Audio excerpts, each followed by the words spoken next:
You too. Amazing woman. And I like to brag on her because she's done something that she makes history come alive in the classroom, as well as in any public setting. And she gets those kids interested, big time. But she has so many talents. And, you know, sometimes when we're all talented, we kind of keep one talent away and we don't use it to the best of our abilities. And Miss Naomi does. And when she found out we were doing this on the railroads, she has a presentation that she wants to share with us, and I'm going to let her go on with it because if I keep bragging, she's going to kick me out of here. I paid her to say it. Before I start my presentation, first let me thank Carol for making room for my presentation on this program that has been planned for months. And we are home-based in Hallettsville, where my father's family comes from. But let me get right into it, and I want to share a couple of announcements with you that I think you will be interested in because of their historical importance. I just returned from Washington, D.C., where I was the guest of Congresswoman Sheila Jackson Lee, who has presented Bill H.R. 434 that will create an emancipation trail from Galveston to the historic Freedmanstown in Houston. And I did research on this for the past 2 years. I chronicled 40 historic sites that have historical markers between Bolivar, actually, where Jane Long had that baby with Kiamata, who was her enslaved person, and all the way from there to Freedmanstown and then to Emancipation Park, where I am a consultant on African American history for Emancipation Park that was created in 1872, the first public park in Texas. So that was interesting, and I have a little paper here about that if you want to read it. I actually wrote the written statement, 7.5 pages, that will appear in the permanent record for the Emancipation National Historic Trail from Galveston to Houston, which is the second historic trail that will outline African American history. Okay, close that chapter. And I wanted to share with you that I have been working with the Convict Leasing and Labor Project as its executive director over the past 5 months to memorialize the Sugarland 95. One of the persons, Kathy, that I met earlier, that she wanted to know, well, what's happening with that? Well, what's happening with that is Fort Bend County, number one, is the most diverse county in America. So if they are the most diverse county in America, we are challenging them to become a model county based on that diversity. And owing to their elected representatives that were elected in 2018, the county has now decided that they should honor the history of the Sugarland 95, 94 of whom are men. One of them is a woman. The youngest of those bodies, according to the forensics, is 14. The oldest is alleged to be 70. And what we know is that convict leasing was a system that was put in place based on the 13th Amendment, which said that you can be emancipated and free unless you are convicted of a crime. Unless you are convicted of a crime. And that one phrase allowed the state of Texas to convict freed persons for little or nothing. For example, for loitering, for stealing a wild pig, etc. And at the height of the convict leasing system, which lasted from 1866 until 1912, owing to a 1910 penitentiary investigative report, some 3,500 persons were serving as convict laborers in 45 state farms over a 4-county area. Those were the counties of Fort Bend, Brazoria, Wharton, and Matagorda, which were known as the Sugar Bowl. So when we look at Texas history in terms of its economic production and agriculture, there are two things that are largely responsible for economic gains in Texas. And one of them is King Cotton, and the other is the Sugar Bowl. which was produced in those 4 counties before and after the Civil War. So that's enough for updates, and now I will get to my presentation on the railroads. I think in 2007, Larry Tye, a nationally known writer, produced a book called Rising from the Rails. And when I heard about it and how it was chronicling the history of the Pullman Porters, I got interested. I got in touch with Larry Tye, and I said, Larry, this would make a wonderful musical. And he agreed with me and allowed me to use the title of his book, Rising from the Rails, for my musical. Well, as things happened, I did not get an opportunity yet to produce the musical. I forgot about it, and several months ago, I found it and said, oh my God, what happened to this? Why didn't it make it? But even though it didn't make it, I'm here to share it. This is its premiere.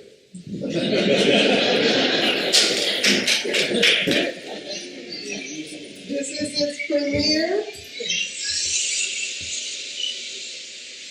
And I have to tell you that with my Living History Productions, what people remember about my Living History Productions, and of course my book, Go Down on Hannah, is over here with 15 of them in there. Some of them I wrote for Texas Parks and Wildlife, Sam Houston Museum, etc., etc. They can be a little bit real and racy sometimes, okay? So get over it. Unfortunately, black people were not called African Americans in 1890. And we did not give ourselves the N-word, which is a word that is not representative of any culture or any country, okay? So I will be as real as I can be with you with my musical, Rising from the Rails. In this first scene that I shall read, the cast includes Mitch and Bertha, their husband and wife, and 3 Gandy dancers. Now, if my sound effects get louder than my voice carries, just raise your hand and I'll turn it down a little bit. I think it's important for you to hear. Can you hear? Yeah. Mm-hmm. All right. Mm-hmm. Yeah.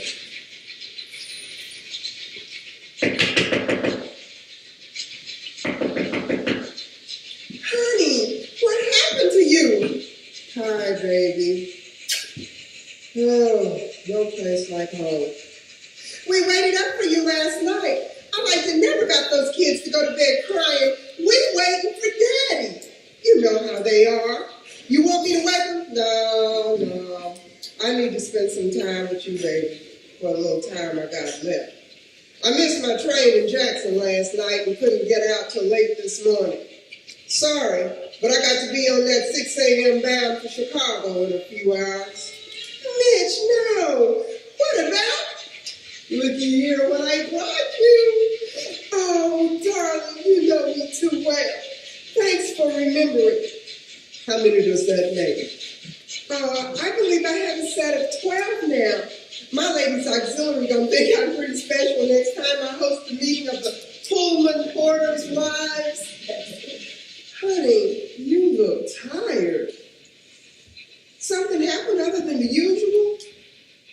The usual. Huh.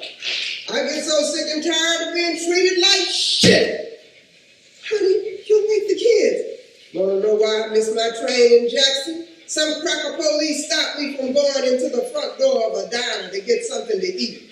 I only had 10 minutes to begin with. Put his pistol up to my ear and made me walk around the block to the back door. And by then my train had left and I wasn't hungry no more.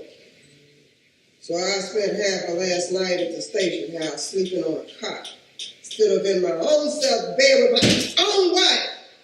And this morning when I arrived at the station here in Mobile, the superintendent said, "Where the hell you been?" When I told him what happened to me in Jackson, Mississippi, he said, "You're telling me a GD lie, N-word. You know you N-words get tied up with those black whores and don't want to work." What? No wonder you're so... Let it go, baby. We got these kids to educate, and railroading is still a heap better than sharecropping. Oh, I almost forgot. Here's two Chicago defenders. Can a man get a cup of coffee around here? I almost forgot. Oh, let me go and put the pot on. Well, go on and keep on talking. Right here on the front page of the Chicago Defender is where that kid in Texas got lynched for raping a white woman. Yeah, this is written by Ida B. Wells. She said the white folks marched up to the jail and made the sheriff turn it over. That poor boy didn't have a chance for a trial or nothing. I can't imagine how his poor mother must be feeling. I do thank God for your job with the railroad, honey, even if it is hard on us. Well, at least we have a chance for a better life than some. You ought to listen to some of those Daddy Joe stories that Papa tells about the old days when he was working the rail. Girl, you ain't heard nothing. Daddy Joe? Who was he? Who? You mean what was he? Daddy Joe, my hero. He was a 6-foot-tall, 200-pound hunk of a man who could pull down the upper berths on either side of the aisle of a Pullman at the same time.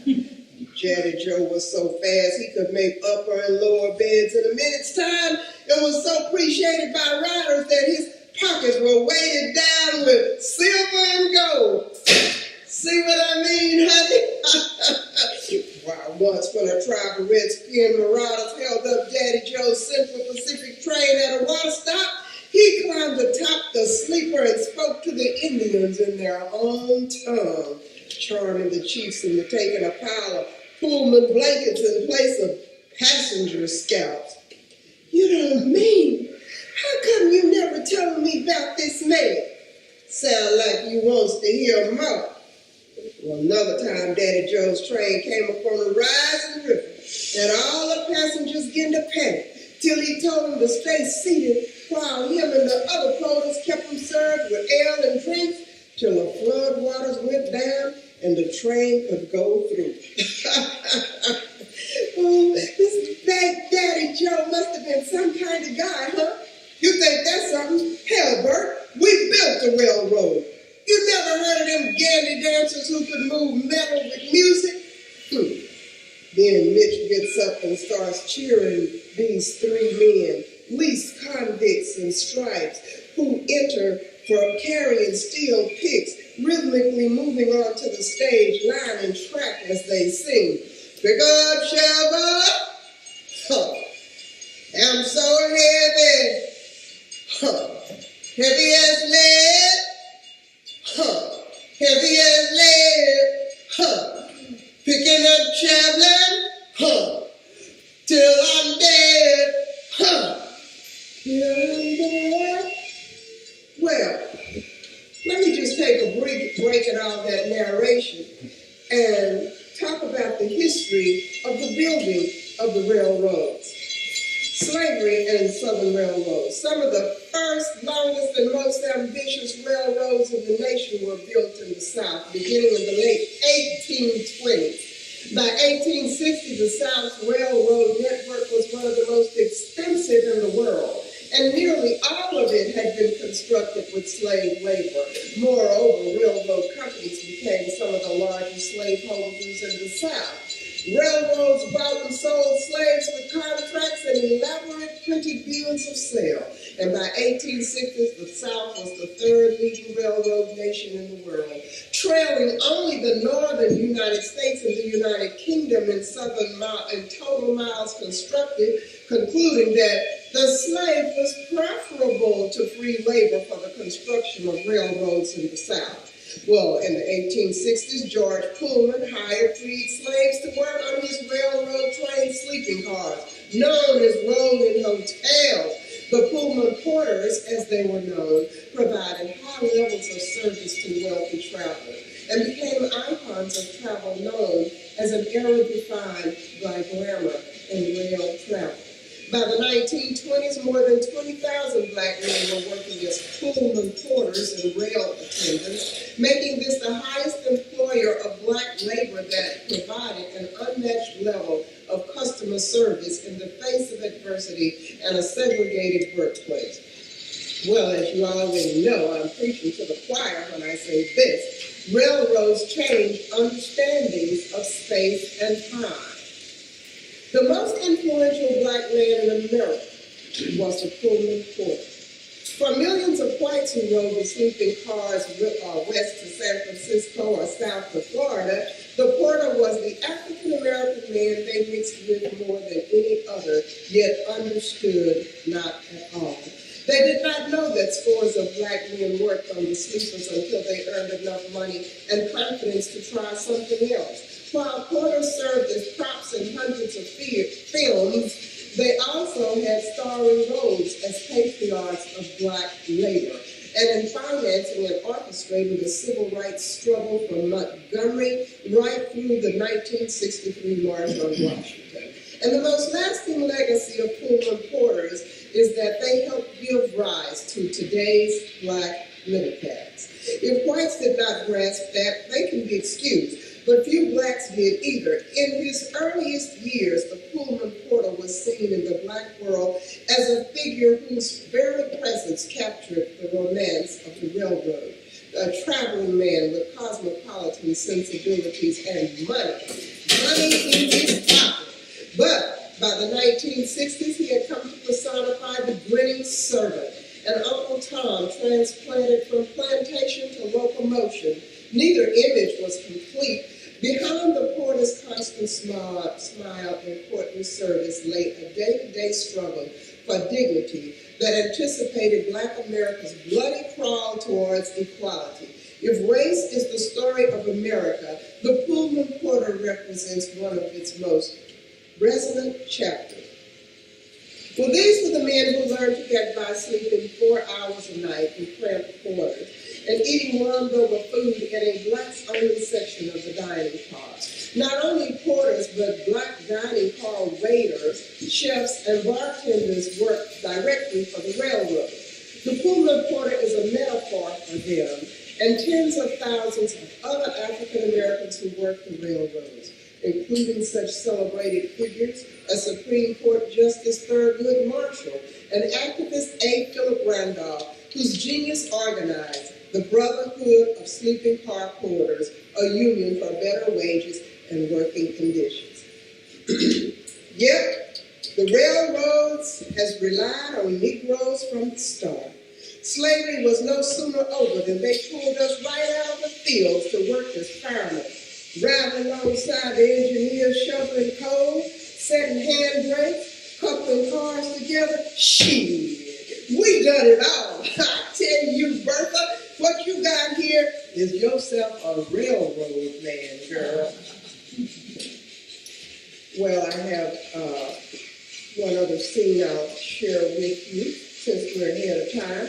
Act 1, Scene 3. This scene opens with George Pullman descending from the stairs of the Pullman coach, which have had red carpet put on them for his arrival.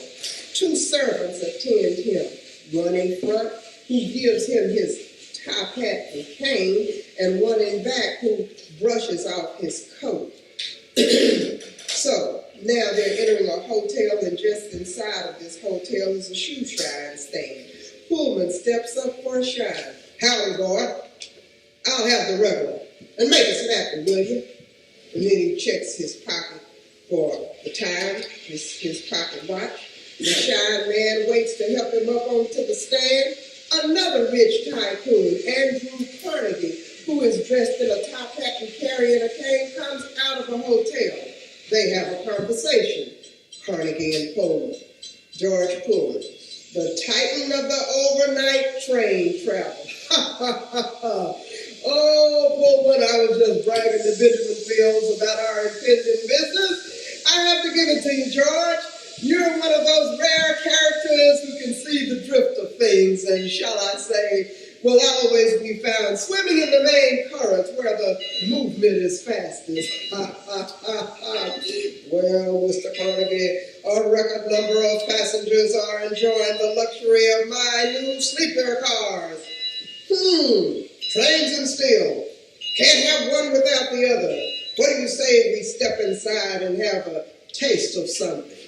Pullman gets down from the shoe shine stand and starts to walk away, and then remembers to toss a nickel to the shine man before following Carnegie inside. The shine man does a little dance, whips it up with his shoe shine rag. Even if I do shine shoes for a nickel, what I do is not fickle, slapping on polish, buffing to a shine, gotta be at least worth a dime. Got me a rag and I got me a can, but making money is what makes me a man. Well, now we're going to segue to Act 1, Scene 6. The cast is Mitch and Fred. Mitch is a Pullman porter. Fred is a Pullman waiter. The set this scene is the smoking room adjacent to the kitchen where porters and waiters turn in their orders. And Mitch asks Fred, a veteran waiting, to assist him with his drink order. Mitch, I need 1 scotch and soda, and while I'm waiting, let me have 1 cup of black coffee for myself. It's going to be a long night. I can tell already. Hey man, I got problems of my own. Some woman got a dog traveling with her and wants us to serve him a steak. Say he eats steak every day. Now ain't that, hey, it ain't my fault you assign to the kitchen crew, chopping vegetables and feeding dogs. Folks, dogs is a part of your job, you raggedy ass waiter. At least I ain't emptying piss pots and making her bed spark shaker. Here's your black ass coffee, your scotch and soda, and you can carry your black ass back to the sleeper. Look here. I hope your old man ain't sleeping when we pass that junction tonight, because Smokey said he's going to throw us over a couple of hams. My pops ain't no slacker. He'll be there. 2 hams? Mind me of that old white boy said he was suffering from hemorrhoids one time on the Lord. And he asked me, hey, Porter, can you help me? Oh, yeah? Say, I don't have any medication for my hemorrhoids and they don't come down on me. I says, well, let me go back and get you some bacon grease. And I'm sure that ought to take care of it till you get to a doctor. The next morning he gave me a $50 tip. Forget you, man. Final scene. This is Mitch, a drunken traveler, and Fred. The scene opens up with Mitch cleaning up after a train load of passengers. He gathers the newspapers and magazines off the seats and puts them in his personal bag. After dusting them off, one straggling passenger enters his car drunk and having a hard time finding his way off the train. He falls down once and calls for Mitch to help him up.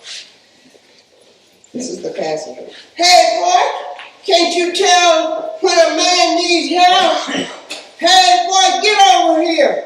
Mitch, don't call me boy. My mama and daddy named me Mitchell. Yeah, well, you look just like that N-word I met in Cincinnati. Are you that N-word? No, sir, I am not that N-word.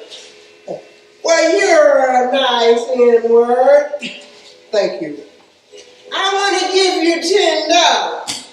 Well, I'm happy to wait on you, sir, but I will not take your $10 until you get a better attitude. Oh, please take it. Please, I'm giving it to you. Can't you tell I didn't mean nothing by it? Only if by that you mean you're sorry. Okay, then I'm sorry. If that's an apology, I'll take it. Thank you, sir.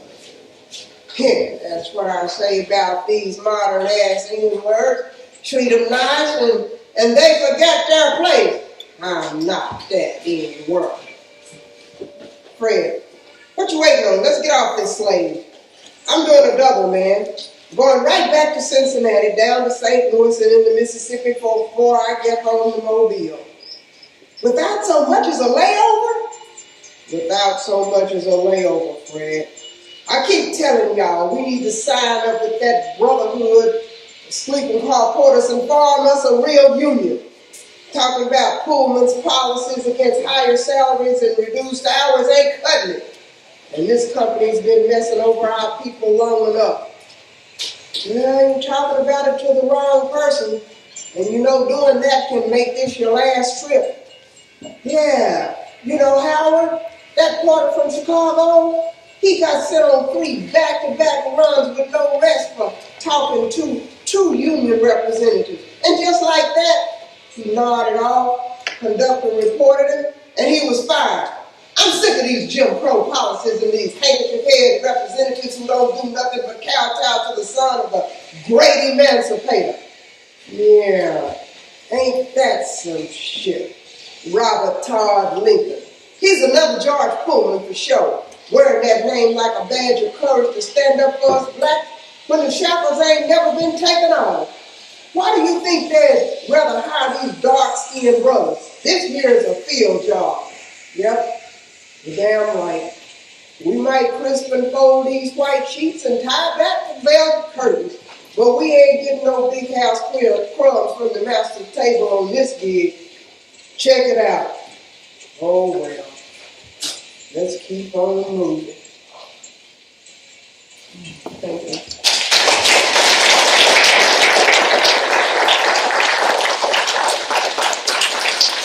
I read that Mr. Pullman decreed that all his Pullman porters be called George after him.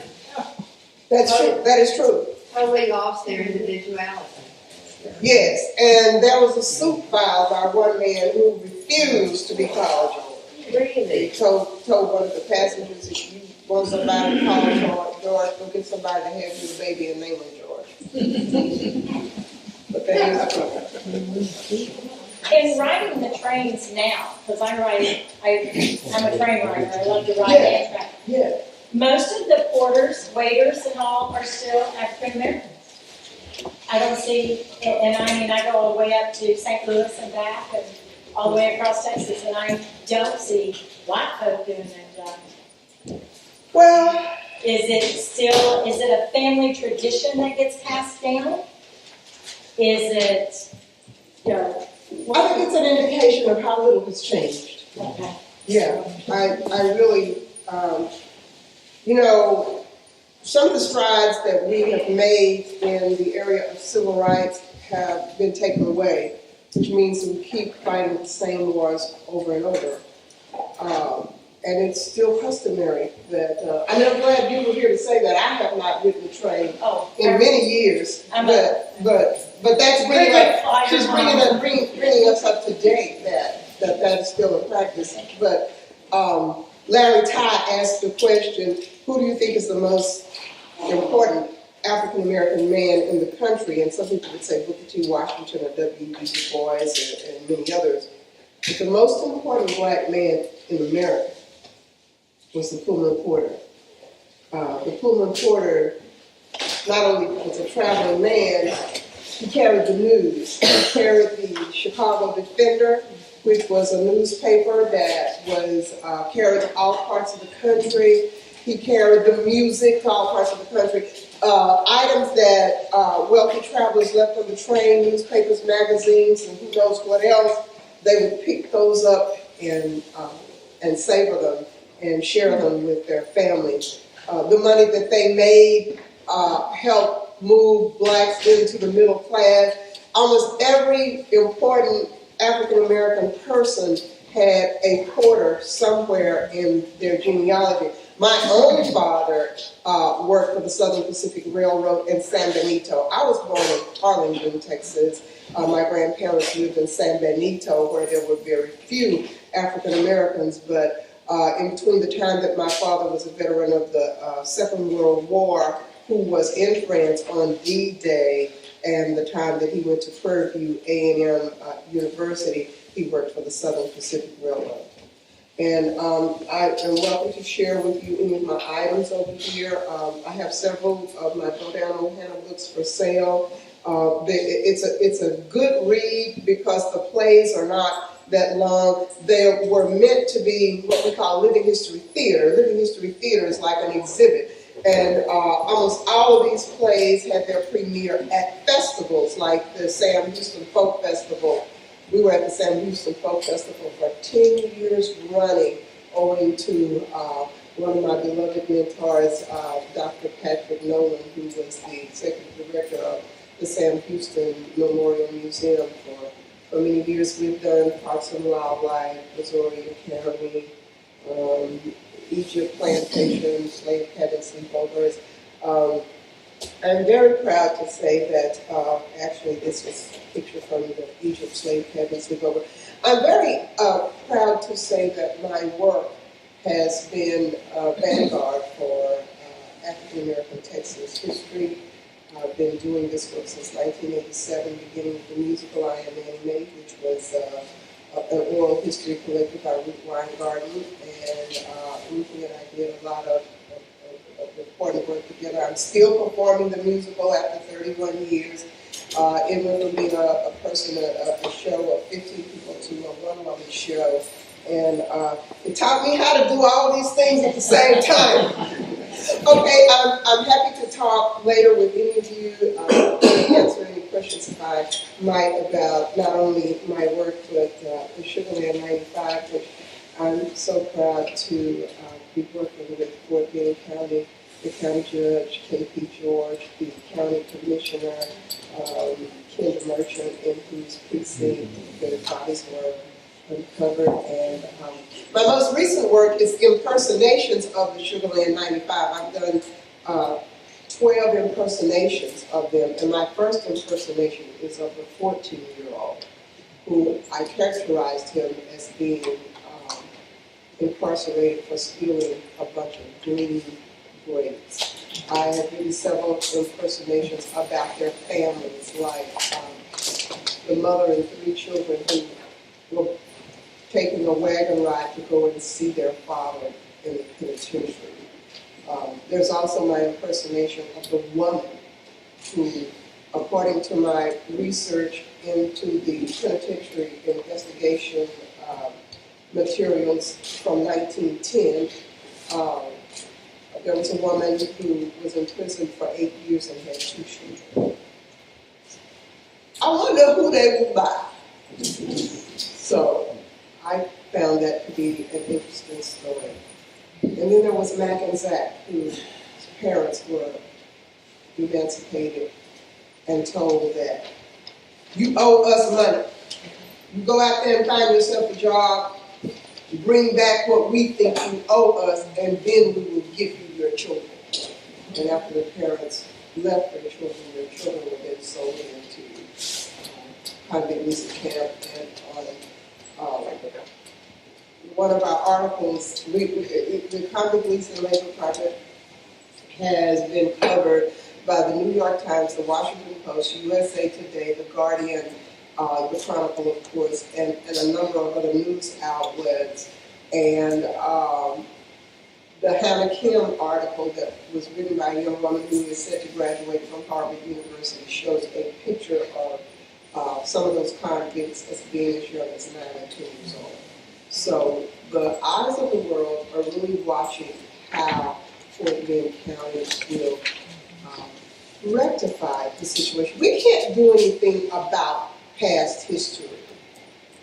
We can only do something about history going forward.